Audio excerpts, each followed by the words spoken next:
నమస్తే, welcome to స్వతంత్ర. నేను మురళి. ముందుగా హెడ్లైన్స్ చూద్దాం. ఇళ్లు కట్టుకునే పేదలకు తెలంగాణ సర్కార్ శుభవార్త.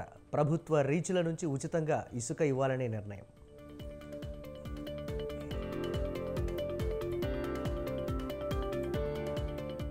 ఢిల్లీలో తీగలాగితే హైదరాబాద్లో డొంక కదులుతోంది. కేజ్రీవాల్ని అరెస్టు చేస్తే బ్లాక్ డే ఎందుకన్న కిషన్ రెడ్డి.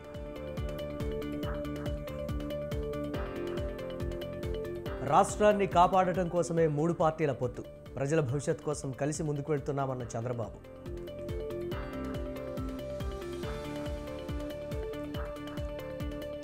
జనసేన ఖాతాలో పి గన్నవరం. గిడ్డి సత్యనారాయణకు టికెట్ ఇచ్చిన పవన్.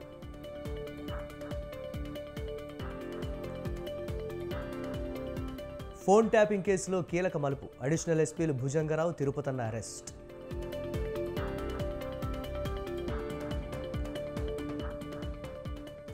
కేజ్రీవాల్ అత్యవసర పిటిషన్పై విచారణకు నో.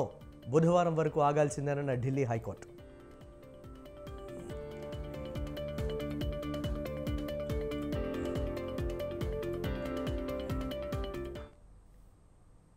ఎన్నికల యుద్ధంలో గెలిచి తీరాలని టీడీపీ అధినేత చంద్రబాబు నాయుడు పార్టీ శ్రేణులకు పిలుపునిచ్చారు.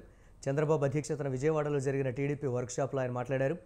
రాజకీయ ప్రయోజనాల కోసం ఎన్నికల్లో పొత్తు పెట్టుకోలేదని, రాష్ట్ర భవిష్యత్ కోసం కలిసి ముందుకు వెళ్తున్నామన్నారు. వైసీపీ కుట్రలను రాష్ట్ర ప్రజలు తిప్పికొట్టాలన్నారు. గెలిపే ధ్యేయంగా ముందుకు వెళ్లాలని శ్రేణులకు పిలుపునిచ్చారు.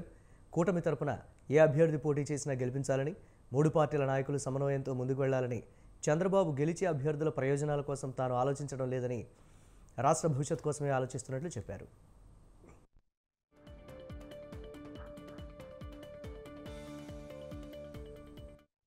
విషయం దయచేసి మీరంతా ఈజీగా తీసుకోకుండా ప్రతి ఒక్కరు కూడా పరస్పరంగా గౌరవించుకుంటూ క్షేత్రస్థాయిలో మీరు పర్యటించి ఒక డిసిప్లిన్ విధానంలో మీరు ప్రతిరోజు కమ్యూనికేట్ చేసుకుంటూ ముందుకెళ్ళగలిగితేనే మనం దాని విలువేంటో మీకు అర్థమవుతుంది.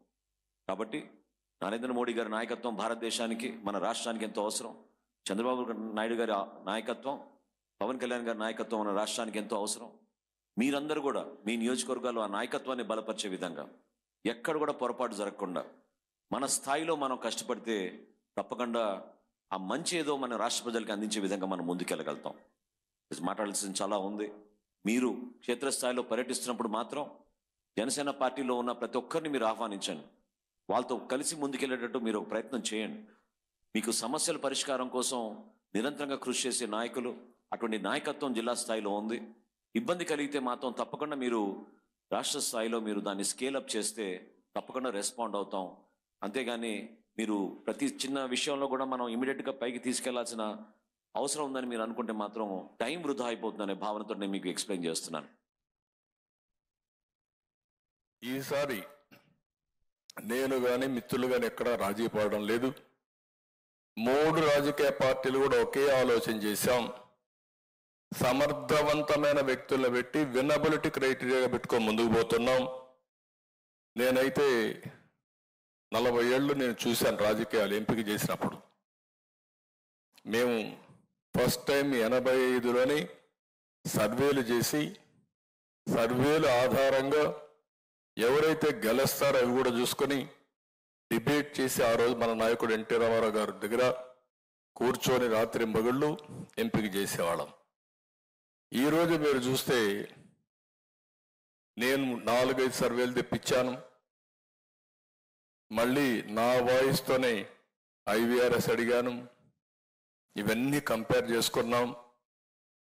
ఇవన్నీ కంపేర్ చేసుకున్న తర్వాత మనకంటే మెరుగైన అభ్యర్థులు ఉన్నారా లేదంటే అది వేరే విషయం. కానీ రాజకీయాల్లో మనం కనపడ్డాం కాబట్టి మన మీదనే కంపారిజన్ వస్తుంది. నేను ఈరోజు ప్రాపర్ సెలెక్షన్ చేశామని చెప్పి కూడా నేను మీకు తెలియజేస్తున్నా.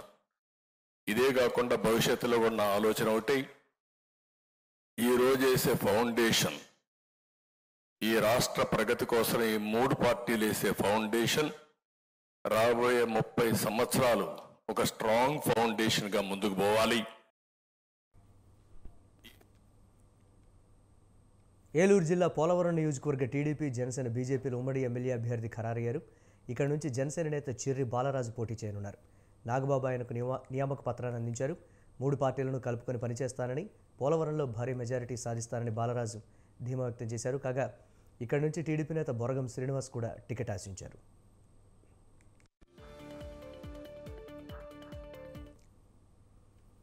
మరోవైపు పి గన్నవరం అసెంబ్లీ నియోజకవర్గం జనసేన కేటాయించారు. తెలుగుదేశం, జనసేన, బీజేపీ ఉమ్మడి అభ్యర్థిగా జనసేన ఇన్ఛార్జి గిడ్డి సత్యనారాయణకు టికెట్ కేటాయించారు. తొలుత తెలుగుదేశం ఫస్ట్ లిస్టులో మహాసేన రాజేష్కు గన్నవరం సీటు కేటాయించారు.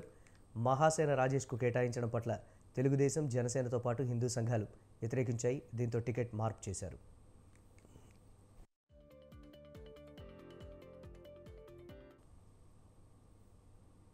వైసీపీ అనకాపల్లి ఎంపీ అభ్యర్థిగా సీఎం జగన్ టీడీపీ నేతను బరిలో దించనున్నారా? ప్రత్యర్థి నాయకుడికి టికెట్ ఇస్తే విజయం సాధ్యమేనా? పచ్చ సైన్యంలో ఒకరైన ఆ నాయకుడి బలాబలాలపై సర్వే జరుగుతోందా అన్న ప్రశ్నలకు అవుననే సమాధానం వస్తోంది. ఇంతకు ఆ అభ్యర్థి ఎవరు? తెలుగు తమ్ముడిపై వైసీపీ అధినేత ఫోకస్ ఎందుకు? సర్వేల సంగతి ఏంటి? Let's watch the story.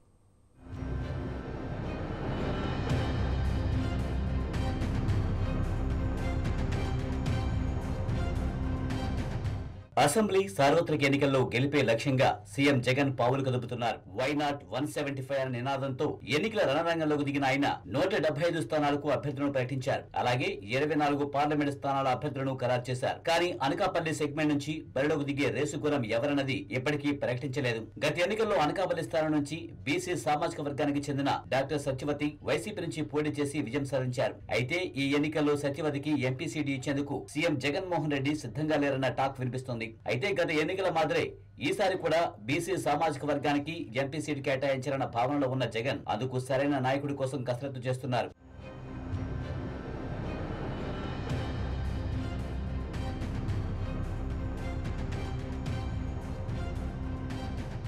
Anakapalli parliament నుంచి బీసీ అభ్యర్థిని దింపాలని నిర్ణయించిన అందుకు సరైన నాయకుడు ఎవరన్న అంశంపై వైసీపీ అధిష్టానం దృష్టి సారించింది. అందులో భాగంగా మాజీ మంత్రి, టీడీపీ సీనియర్ నేత బండారు సత్యనారాయణ పేరును పరిశీలిస్తుంది హైకమాండ్. వచ్చే ఎన్నికల్లో వైసీపీ అభ్యర్థిగా ఆయనకు టికెట్ ఇస్తే ఎలా ఉంటుంది, గెలిచే అవకాశాలు ఎంతవరకు ఉన్నాయన్న అంశాలపై జగన్ సర్వే చేస్తున్నట్లు పార్టీ వర్గాల నుంచి సమాచారం.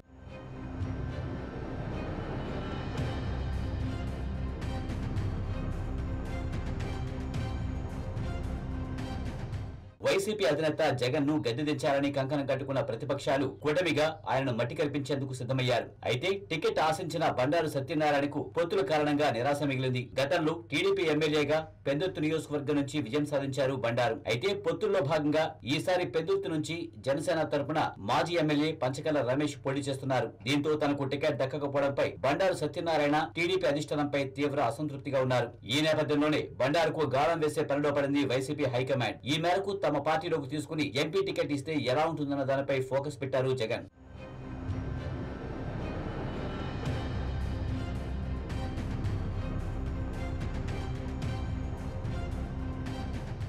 మరోవైపు టీడీపీపై అసంతృప్తిగా ఉన్న బండారు సత్యనారాయణ వైసీపీ టికెట్ ఇస్తే ఆ పార్టీలో చేరేందుకు సిద్ధంగా ఉన్నారు. ఇందుకు సంబంధించి వైసీపీ నేతలతో సంప్రదింపులు కూడా జరిపినట్లు అధికార పార్టీ వర్గాలు చెబుతున్నాయి. అయితే గతంలో బండారు వ్యవహరించిన తీరు వివాదాస్పదంగా మారింది. వైసీపీ మహిళా మంత్రులను కించపరిచేలా వ్యాఖ్యానించడం వంటి అంశాలు ఆయనకు ఇబ్బందిగా మారాయి. ముఖ్యంగా మంత్రి రోజాపై ఆయన గతంలో చేసిన వ్యాఖ్యలు తీవ్ర దుమారాన్ని రేపాయి. దీంతో అలాంటి నేతను పార్టీలోకి తీసుకువచ్చి టికెట్ ఇస్తే ఎంతవరకు ప్రయోజనం ఉంటుందన్న దానిపై జగన్ ఫోకస్ పెట్టినట్లు తెలుస్తుంది. ఇక ఇప్పటికే బండారుపై వైసీపీ అధినేత సర్వే మొదలుపెట్టారు. ఈ సర్వేలో సానుకూల ఫలితాలు వస్తే ఆయనకు త్వరలోనే వైసీపీ తీర్థమిచ్చే అవకాశం ఉందని పార్టీ వర్గాలు అభిప్రాయపడుతున్నాయి. మరోవైపు బండారు సత్యనారాయణ శ్రీకాకుళం ఎంపీ రామ్మోహన్ నాయుడికి స్వయానా మామ అవుతారు. బండారును వైసీపీలోకి తీసుకువస్తే శ్రీకాకుళం పార్లమెంట్ తో పాటు అనకాపల్లి, విశాఖ పార్లమెంట్ స్థానాల పరిధిలోనూ టీడీపీని దెబ్బతీయవచ్చున్న వ్యూహంలో జగన్ ఉన్నట్లు తెలుస్తోంది.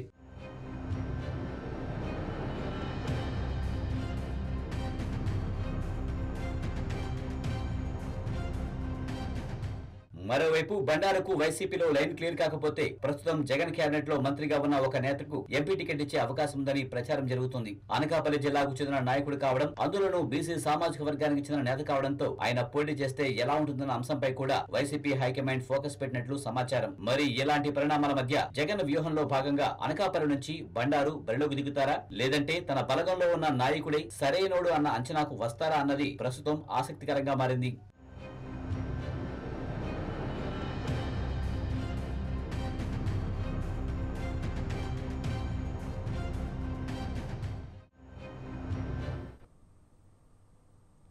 కేసీఆర్పై మెదక్ బీజేపీ ఎంపీ అభ్యర్థి రఘునందన్ రావు మండిపడ్డారు. ఈ గడ్డ మీద పోటీ చేయడానికి ఒక్కరు కూడా ముందుకొస్తలేదని, పక్క జిల్లా నుంచి అభ్యర్థులను అద్దెకు తెచ్చుకునే స్థితికి బీఆర్ఎస్ పడిపోయిందని ఎద్దేవా చేశారు. 6 సంవత్సరాలుగా జిల్లా కలెక్టర్గా ఉండి ఎంతో అవినీతికి పాల్పడిన వ్యక్తికి టికెట్ ఎలా ఇస్తారని ఫైర్ అయ్యారు. అధికారి చేతిలో మోసపోయిన వ్యక్తికి వ్యతిరేకంగా ప్రజల చేత నిరసనలు చేయిస్తామన్నారు. బీఆర్ఎస్ కార్యకర్తలు నిజమైన నాయకులకు టికెట్ ఎందుకు ఇవ్వడం లేదని ప్రశ్నించారు. రఘునందన్ రావు ఆ అధికారి అవినీతి మీద బరాబర్ కంప్లైంట్లు పెడతారు. రేపటి నుంచి ఆయన వల్ల నష్టపోయిన రైతన్నలతోటి ధర్నాలు చేపిస్తాం. తెల్లాపురంలో ఇల్లు కట్టుకున్నాడంట సారు. 100 ఎకరాలు కబ్జా చేసిండు. 1 ఎకరా 2 ఎకరాలు కాదు, 100 ఎకరాలు మెడ మీద కత్తులు పెట్టి ధరణిలో బ్లాక్ చేసి ఈ జిల్లాలో నువ్వు చేసిన అక్రమాలని రోజుకొకటి చెప్పిన మీడియా ముందు ఉంచుతాం. అయ్యా చంద్రశేఖరరావు గారు, ఫామ్ హౌస్ లో ఉన్నావు కదా, ఎవరు మాయల పడుతున్నావు, ఎవరు ఆముదం పూస్తున్నారు, ఎవరు అమ్ముతున్నారు, టికెట్లు ఎటుపోతా ఉన్నాయి, ఎందుకు ఇట్లా జరుగుతుంది అనేది ఆలోచించు. లేకపోతే ఈ గడ్డ తెలంగాణ ఉద్యమకారులు ఎవరు కూడా నిన్ను క్షమించరు. మొన్ననే కరువు కాల్చి బాధ పెట్టారు, అయినా మీకు ఇంకా బుద్ధి రాలేదు మీ కుటుంబానికి. ఈ రోజు కూడా కార్యకర్తలకు టికెట్ ఇవ్వకపోతే, ఈ రోజు కూడా బీమాముల్ని 100 కోట్లకు అమ్ముతుంటే అంతకంటే అవమానకరం ఇంకొకటి లేదు తెలంగాణ ఉద్యమానికి. మంత్రి పొన్నం ప్రభాకర్ బీఆర్ఎస్ ఎమ్మెల్యే కౌశిక్ రెడ్డిపై ఫైర్ అయ్యారు. సమస్యలపై ప్రజలు ఫోన్ చేస్తే కూడా ఇష్టానుసారం మాట్లాడుతున్నాడని 6 గ్యారంటీలకు తోడుగా ఆయన బూతులను 7వ గ్యారంటీగా ఇస్తున్నాడని కౌశిక్ రెడ్డి మండిపడ్డారు. మంత్రి పొన్నం ప్రభాకర్ పిచ్చి పిచ్చిగా వ్యవహరిస్తున్నారని, ఆయన్ను ఆవేశం స్టార్గా మారారని ఎద్దేవా చేశారు. బీఆర్ఎస్లో గెలిచి కాంగ్రెస్లో చేరిన ఎమ్మెల్యే దానవ నాగేందర్పై చర్యలు తీసుకోవాలని మరోసారి స్పీకర్ను కోరుతున్నామని తెలిపారు. అధికారులు ప్రోటోకాల్ ఉల్లంఘన చేస్తే ఇబ్బందులు పడతారని పాడి కౌశిక్ రెడ్డి హెచ్చరించారు. ఇది ఆయన మాట్లాడేది ఆయన ప్రమాణ స్వీకారం చేసిన దానికి దీనికి సంబంధం లేకుంటున్నది కాబట్టి ఖచ్చితంగా పొన్నం ప్రభాకర్ గారిని ఇలా బర్తరఫ్ చేయాలని కోరుతా ఉన్నాను. ఇలా ఈయనకి ఎట్లయిపోయిందంటే ఈయనకొకటి పెడదామనుకుంటున్న పేరు పొన్నం ప్రభాకర్ గారికి ఇవాళ నుంచి ఆవేశం స్టార్. ప్రజలు ఫోన్ చేస్తే కూడా అవి ఏం మాటలు, ఆ మాటలు చెప్పనికే కూడా నాకు సిగ్గు అనిపిస్తూ ఉంది. ఇలా మంత్రిగా ఎదిగినావు, నువ్వు ఇట్లనే ఆగకుంటే నేను కరీంనగర్ పార్లమెంట్ ఎంపీగా గెలిపించినప్పుడు నువ్వు ఆగుడు లేకుంటే కరీంనగర్ నీ సొంత ఊర్లో డిపాజిట్ రాను అని విను. నీ సొంత ఉన్న వార్డ్ ఏరియాలో 23 ఓట్లు పడ్డ గొప్ప లీడర్వి నువ్వు ఇట్లాంటి పనులు చేస్తే కరీంనగర్ ప్రజలు నిన్ను తరిమి తన్నేసిరి నుంచి ఏడుగా పోయి పాపం హుస్నాబాద్ తెలియకుండా ప్రజలు నీకు ఓటేసి గెలిపిస్తే గిరా నువ్వు చేసే పని. తమపై ఉన్న కేసులు తీసివేయాలని వి హనుమంతరావు కోరారు. తాము ఎక్కడికి వెళ్ళినా ఏం చేసినా బీఆర్ఎస్ నాయకులు కేసులు పెట్టారని ఆరోపించారు. బీఆర్ఎస్ పీడ పోయిందన్న సీఎం ఇప్పుడు ఏం మాట్లాడతలేదని ఆవేదన వ్యక్తం చేశారు. తాము కలిసి చెప్దామంటే టైం ఇవ్వట్లేదని వ్యాఖ్యానించారు. రేవంత్ రెడ్డి పెద్ద లీడర్, 4 ఏళ్లలో ముఖ్యమంత్రి అయింది ఒక్కడే అన్నారు. 20 ఏళ్లు ఉన్నా ఒక్కరు కూడా ముఖ్యమంత్రి కాలేదన్నారు. బీఆర్ఎస్ వద్దని కాంగ్రెస్ను ప్రజలు గెలిపించారన్న విహెచ్ బయట పైసలు సంపాదించిన వాళ్ళు మన దాంట్లోకి వస్తున్నారు, ఎందుకు అర్థం చేసుకోవాలని సూచించారు. ఒకవైపే వినకుండా 2 వైపులా ముఖ్యమంత్రి వినాలన్నారు.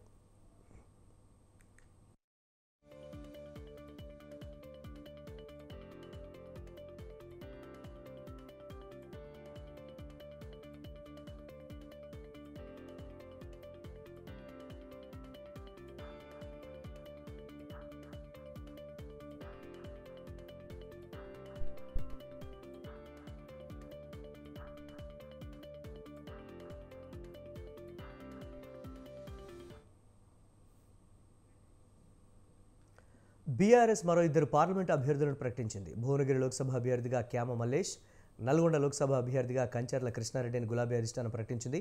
మొత్తం 17 స్థానాల్లో ఇప్పటివరకు బీఆర్ఎస్ 16 స్థానాలకు అభ్యర్థులను ప్రకటించింది. ఒక హైదరాబాద్ స్థానానికి అభ్యర్థులను ప్రకటించాల్సి ఉంది.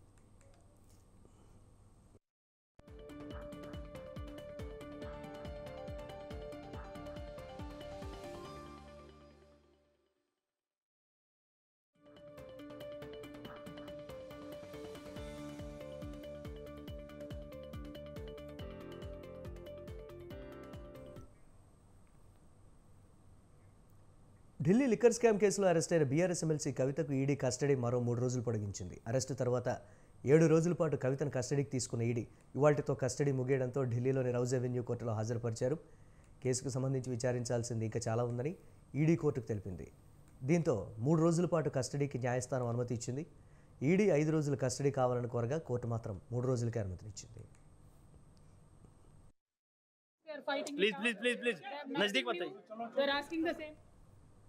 ఈడీ విచారణపై ఎమ్మెల్సీ కవిత అసహనం వ్యక్తం చేశారు. ఏడాది నుంచి అడిగిన వివరాలే మళ్లీ మళ్లీ అడుగుతున్నారని చెప్పారు. ఇది రాజకీయ కేసు అని, తప్పుడు కేసు అని, ఉద్దేశపూర్వకంగా పెట్టిన కేసు అని చెప్పారు.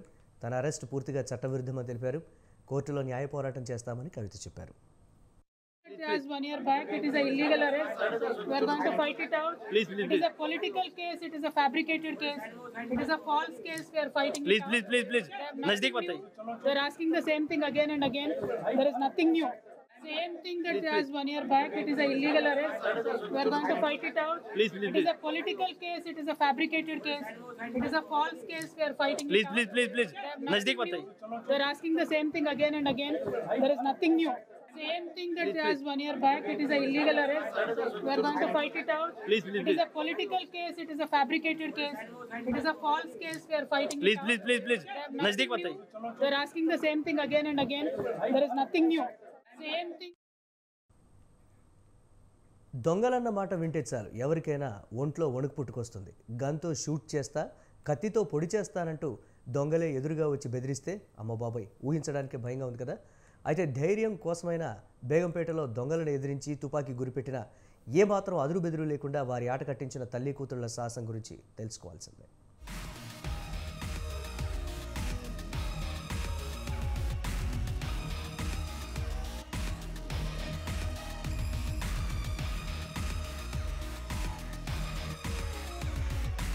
బేగంపేట పరిధిలోని రసూల్పురాలో పట్టపగలే చోరీ కోసం ఇంట్లోకి చొరబడ్డారు ఇద్దరు దొంగలు. మధ్యాహ్నం 2:15 ఎంకే జైన్ పేరుతో కొరియర్ వచ్చిందంటూ వచ్చారు ఇద్దరు దుండగులు.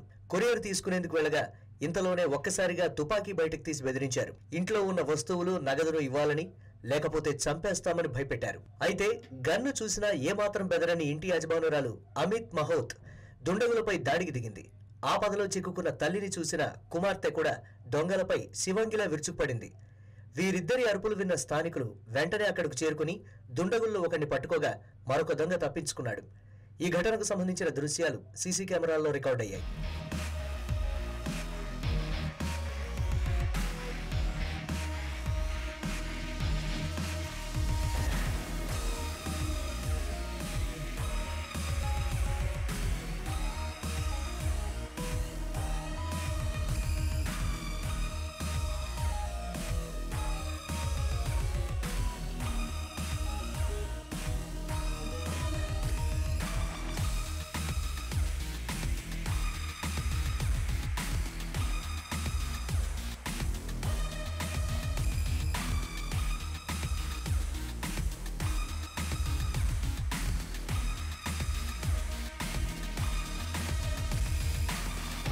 దొంగతనానికి వచ్చిన నిందితులు బీహార్కు చెందిన ప్రేమ్చంద్, సునీల్ కుమార్ గా గుర్తించారు.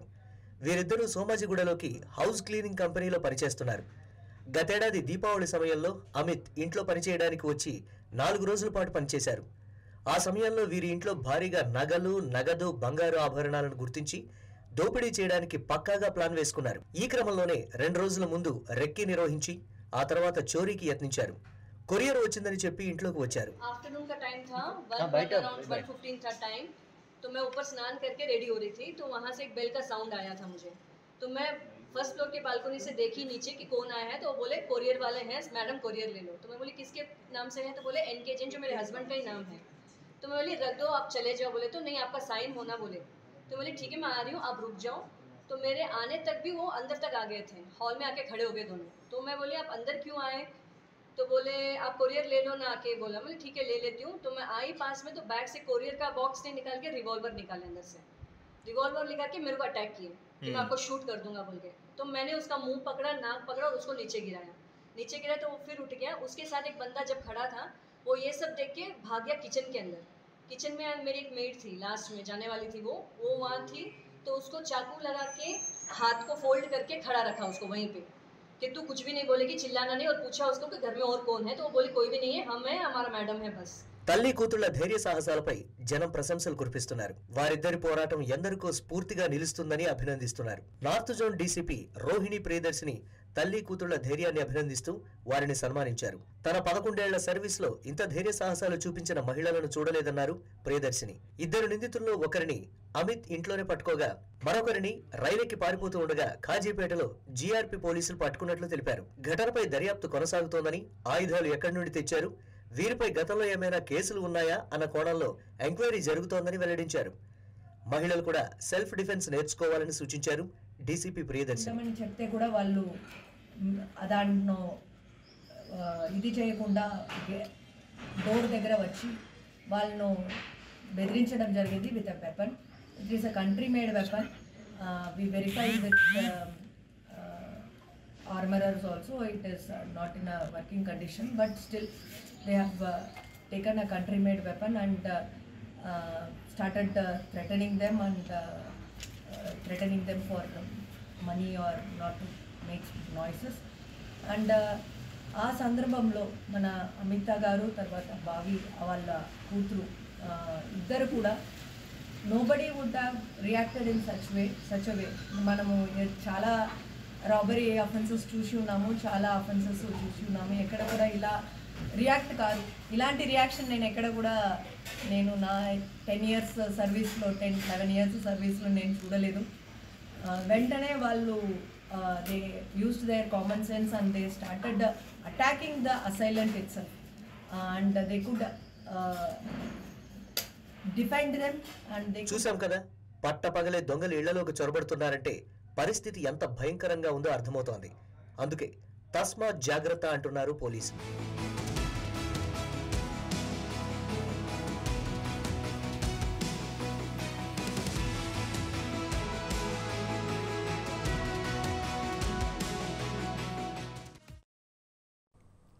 ఢిల్లీ ముఖ్యమంత్రి అరవింద్ కేజ్రీవాల్ అనూహ్యంగా అరెస్ట్ కావడంతో ఆమ్ ఆద్మీ పార్టీ ప్రభుత్వం చిక్కుల్లో పడింది.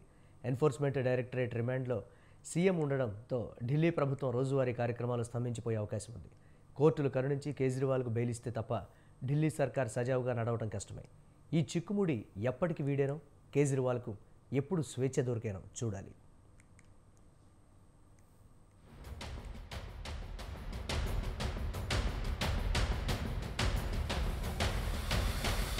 ఢిల్లీ మద్యం విధానం కేసు ఢిల్లీ సర్కార్ కొంప ముంచింది. తాజాగా ఢిల్లీ ముఖ్యమంత్రి కేజ్రీవాల్ అరెస్టుతో కొత్త చిక్కుల్లో పడింది. గురువారం అరెస్టైన కేజ్రీవాల్ ను రౌస్ అవెన్యూ కోర్టు మరింత క్షుణ్ణంగా విచారించేందుకు మార్చి 28 వరకు ఈడీ రిమాండ్ విధించింది. దీంతో ఢిల్లీ ప్రభుత్వం ఇబ్బందుల్లో పడింది. జైలు నుంచే కేజ్రీవాల్ పాలన కొనసాగిస్తుందని ఢిల్లీ మంత్రి అతిషి స్పష్టం చేసినా ఇది ఎలా సాధ్యమన్నది $1 కోటి ప్రశ్న. జైళ్లు నేరస్తుల కోసం ఉన్నాయని, ప్రభుత్వం పాలన సాగించేందుకు కాదని సామాన్యులు అంటున్నారు. కేజ్రీవాల్ కోర్టులో బెయిల్ పొందే వరకు ఢిల్లీ మంత్రి అతిషి తాత్కాలికంగా సీఎం బాధ్యతలు వహించవచ్చు.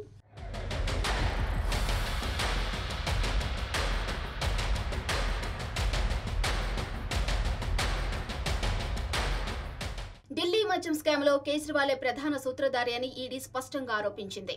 ఆయనే ప్రత్యక్ష పాత్ర పోషించారని, లిక్కర్ పాలసీ వల్ల లబ్ధి పొందిన వారి నుంచి నేరుగా ఆయనే ముడుపులు డిమాండ్ చేశారని, ఆయనే డబ్బు వసూలు చేశారని, గోవా ఎన్నికల్లో ఆ మొత్తంలోనే 45 కోట్ల రూపాయలు ఖర్చు పెట్టినట్లు ఆధారాలున్నాయని కూడా ఈడీ ఆరోపిస్తుంది.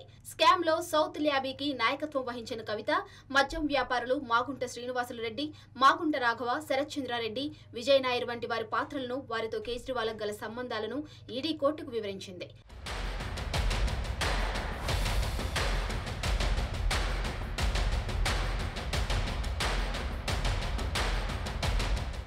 ఎన్నికల వేళ ఢిల్లీ సీఎం అరెస్ట్ ఇండియా కూటమి ఎన్నికల జోష్కు అసనిపాతంగా పరిణమించింది. రాజకీయ వ్యూహరచన, అభ్యర్థుల ఎంపిక, ప్రచారం వంటి కార్యక్రమాల్లో బిజీగా ఉండవలసిన పార్టీలు ఆందోళన బాట పట్టాయి. ఇప్పటికే ఆమ్ ఆద్మీ పార్టీ నిరసనల్లో భాగంగా ప్రధాని ఇంటిని ఘోరావు చేయాలని నిర్ణయించింది. ఇండియా కూటమి పార్టీలు వచ్చే వారం పెద్ద ఎత్తున ఆందోళనకు సిద్ధమవుతున్నాయి. మార్చి 31న మహార్యాలీకి ఇప్పటికే ఇండియా కూటమి పిలుపునిచ్చేసింది. ఢిల్లీ, తమిళనాడు, పంజాబుల్లో నిన్ననే ప్రతిపక్ష పార్టీలు కేజ్రీవాల్ అరెస్టుకు నిరసనగా ఆందోళన జరిపాయి. ఆ ఆందోళన కారణంగా ఢిల్లీ మెట్రో సంస్థ ITO metro station, Lok Kalyan Marg metro స్టేషన్కు శుక్రవారం నాడు మూసివేసింది.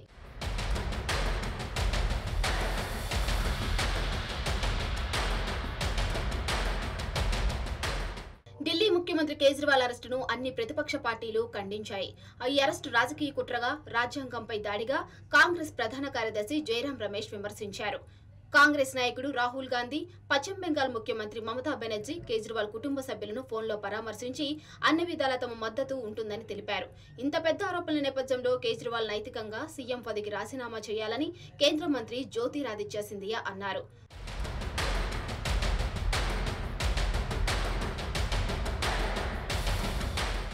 ఒకప్పుడు సివిల్ పరీక్షల్లో నెగ్గి ఇండియన్ రెవెన్యూ సర్వీసులో చేరిన అరవింద్ కేజ్రీవాల్ మొదట్లో అవినీతిపై పోరాటం చేసిన వాడే. సమాచార హక్కు చట్టం అండతో నకిలీ రేషన్ కార్డుల కుంభకోణాన్ని బయటపెట్టేందుకు ఉద్యమించి ప్రజలకు దగ్గరయ్యాడు. అవినీతి వ్యతిరేక పోరాటానికి గుర్తింపుగా రామన్ మెగసేసే అవార్డు గెలుచుకున్నారు. 2010లో అన్నా హజారేతో కలిసి లోక్పాల్ బిల్లుపై ఉద్యమంలో కీలక పాత్ర వహించాడు. స్వచ్ఛ రాజకీయాలు కేరాఫ్గా ఉండే రాజకీయ పార్టీ స్థాపిస్తారని ఆమ్ ఆద్మీ పార్టీ పెట్టిన కేజ్రీవాల్ అధికార దాహంతో పార్టీ విస్తరణ కోసం ఢిల్లీ లిక్కర్ పాలసీ రూపకల్పన ద్వారా కుంభకోణంలో ఇరుక్కుపోవడం కేజ్రీవాల్ను అభిమానించే ఎందరినో కలిచివేసింది.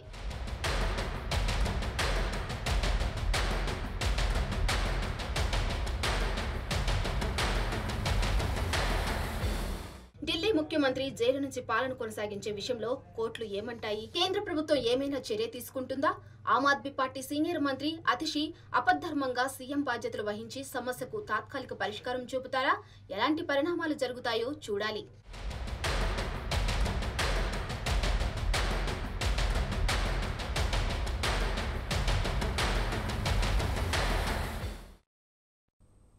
ఆప్ మంత్రి అతిషి కీలక వ్యాఖ్యలు చేశారు. ఢిల్లీ లిక్కర్ స్కామ్ పేరుతో బీజేపీ కుట్ర చేస్తోందని అన్నారు. ఈ కేసులో అప్రూవర్గా మారిన Aurobindo pharma MD Sarath Chandrareddy company నుంచి బీజేపీకి బాండ్ల రూపంలో ముడుపులు ముట్టాయని అన్నారు. అరెస్టు తర్వాత శరత్ చంద్రారెడ్డి బాండ్ల రూపంలో 25 కోట్లు బీజేపీకి ఇచ్చాడని, మొత్తం డబ్బులన్నీ బీజేపీ అకౌంట్లో ఉన్నాయని అన్నారు. ఈడీ దీనిపై విచారణ చేసి పార్టీ అధ్యక్షుడు జేపీ నడ్డాను అరెస్టు చేయాలని అతిషి డిమాండ్ చేశారు. शरत चंद्र रेड्डी की कंपनियों द्वारा दिया गया इलेक्टोरल बॉन्ड्स में भारतीय जनता पार्टी के बैंक अकाउंट में पैसा। आज ये मनी ट्रेल पूरे देश के सामने आ गई है कि शरत चंद्र रेड्डी और अरबिंदो फार्मा का मालिक उसके बाद गिरफ्तार होने के बाद 55 करोड़ रुपए के इलेक्टोरल बॉन्ड्स दिए भारतीय जनता पार्टी को। सारा पैसा भारतीय जनता पार्टी के बैंक अकाउंट में गया है। तो enforcement directorate Bharatiya Janata party పార్లమెంట్లో ప్రశ్నలు అడిగేందుకు డబ్బులు తీసుకున్నారంటూ తృణమూల్ కాంగ్రెస్ మాజీ ఎంపీ మహువా మొయిత్రాపై వచ్చిన ఆరోపణలపై సీబీఐ దర్యాప్తు ముమ్మరం చేసింది. ఇందులో భాగంగానే దర్యాప్తు అధికారులు సోదాలు చేపట్టారు. పశ్చిమ బెంగాల్ రాజధాని కోల్కతాలోని మహువా నివాసంతో పాటు ఇతర నగరాల్లో ఆమెకు చెందిన కార్యాలయాల్లో తనిఖీలు జరుగుతున్నాయి.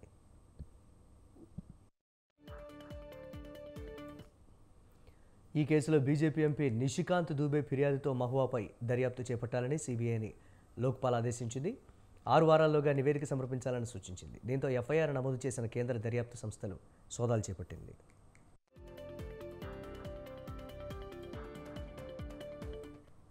అదానీ గ్రూప్ను ప్రధాని మోదీని లక్ష్యంగా చేసుకునేలా ప్రశ్నలు అడిగేందుకు ప్రముఖ వ్యాపారవేత్త దర్శన్ హీరానందాని నుంచి మహువా 2 కోట్లతో పాటు ఖరీదైన బహుమతులు తీసుకున్నారని BJP MP Nishikant Dubey complaint చేశారు. దీనిపై విచారణ జరిపిన లోక్సభ నైతిక విలువల కమిటీ ఆమె అనైతిక ప్రవర్తనకు పాల్పడ్డారని తేల్చింది. ఈ నివేదిక ఆధారంగా గతేడాది డిసెంబర్లో స్పీకర్ బహిష్కరణ వేటు వేయడంతో లోక్సభ సభ్యత్వం రద్దయింది. దీన్ని మహువా తీవ్రంగా ఖండించారు. బహిష్కరణ వేటుపై సుప్రీంకోర్టును ఆశ్రయించారు. ఇదే వ్యవహారానికి సంబంధించిన విదేశీ మారక ద్రవ్య నిర్వహణ చట్టం నిబంధనల ఉల్లంఘన కేసులో ఈడీ ఆమెకు సమన్లు జారీ చేసింది.